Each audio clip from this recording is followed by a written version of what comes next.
De nombreux gouvernements européens, occidentaux en général, peut-être que le comportement de Poutine aurait été un peu différent. Oui. Et c'est vrai que si vous demandez ce qu'il faut faire, je crois qu'il faut continuer à sensibiliser l'opinion publique occidentale et essayer d'influencer nos propres gouvernements. C'est peut-être la chose la plus importante que nous pouvons faire, nous, ici. Excusez-moi, parce que voilà, il apparaît que M. Poutine et son régime tiennent beaucoup à leur compte occidentaux en Suisse, donc il faut les frapper sur ce point-là. C'est ce que fait notamment cette proposition avec la liste Magnitsky. Peut-être que Zoya peut raconter un tout petit peu comment cette proposition, cette liste Magnitsky Democracy Act, ça s'appelle aux États-Unis, comment c'est perçu par les défenseurs des droits de l'homme en Russie. J'ai déjà parlé de l'impunité qui est, selon moi, la raison principale pourquoi toute cette manipulation de la justice russe et pourquoi ce régime survit encore, c'est l'impunité totale que profite le régime Poutine en Russie. Et dans mon livre, dans cette édition, Galina Akkerman et Jean-François Botors, ils ont décidé de mettre la plainte de Sergei Magnitsky, un juriste russe de Hermitage Capital qui était mort dans la prison russe le 16 novembre 2009. Et moi, je suis visiteuse des prisons russes et donc moi, avec mes collègues, on a fait une enquête sur sa mort. Nous avons pu rassembler beaucoup d'éléments pour prouver qu'il était tué là-bas dans la prison de Matroska et Tichina.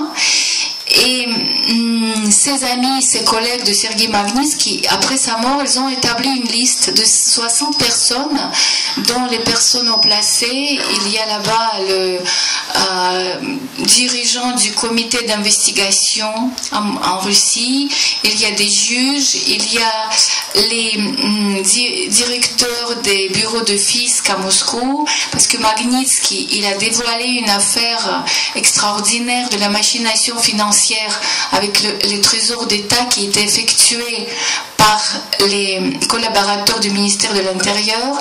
Donc sur cette liste, il y a ces collaborateurs du ministère de l'Intérieur qui ont volé des millions de dollars du trésorerie russe. Combien ? 230 millions ou milliards ? Millions de dollars, j'oublie toujours les chiffres. Il y a aussi les chefs de la prison. Sur cette liste, il y a les médecins de la prison qui n'ont pas donné l'aide médicale à Magnitsky. Il y a qui d'autres? Bon, hauts fonctionnaires d'État, donc 60 personnes. Et vous savez peut-être que les États-Unis ont déjà bloqué les avoirs de ces gens aux États-Unis, et aussi ils ne peuvent plus venir aux États-Unis, ces personnes-là, que l'Angleterre a fait de même. Maintenant, lundi, le Parlement européen va délibérer la question pour que les pays européens interdisent aussi l'entrée de ces personnes dans le pays Schengen et aussi qu'ils bloquent leur compte en banque.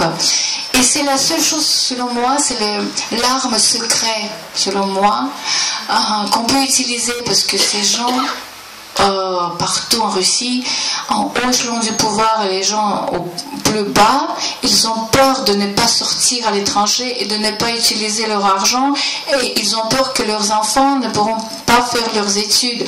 Moi, je peux vous raconter une petite anecdote. Le chef de la prison, dont Magnitsky était mort, il a dit à un des détenus qui sont sortis de sa prison, il a dit, est-ce que vous avez des connaissances, et ce chef de la prison, et c'est sur cette liste, il a dit, est-ce que vous avez des connaissances à l'ambassade américaine? Est-ce que vous pouvez leur demander qu'ils nous enlèvent de cette liste? Parce que je peux pas.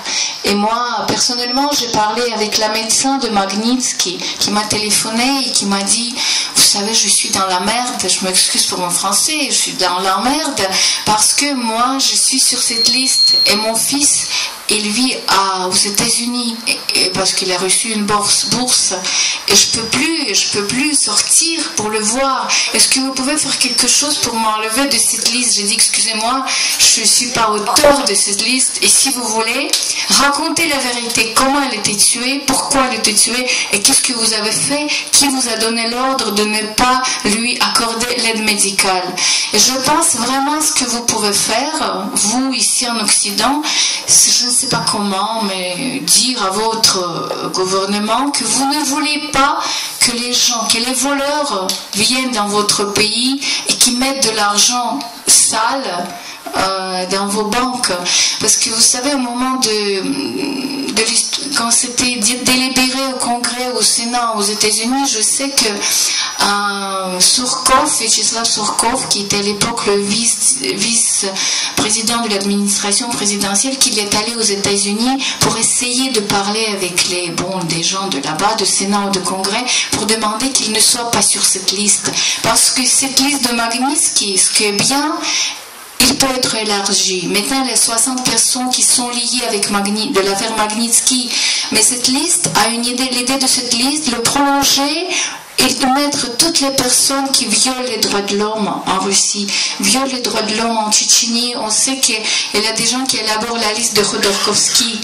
Il y a des gens qui élaborent, je connais une businessman, Nikolai Koudielk, j'ai beaucoup parlé de son enquête, il était victime d'une raid.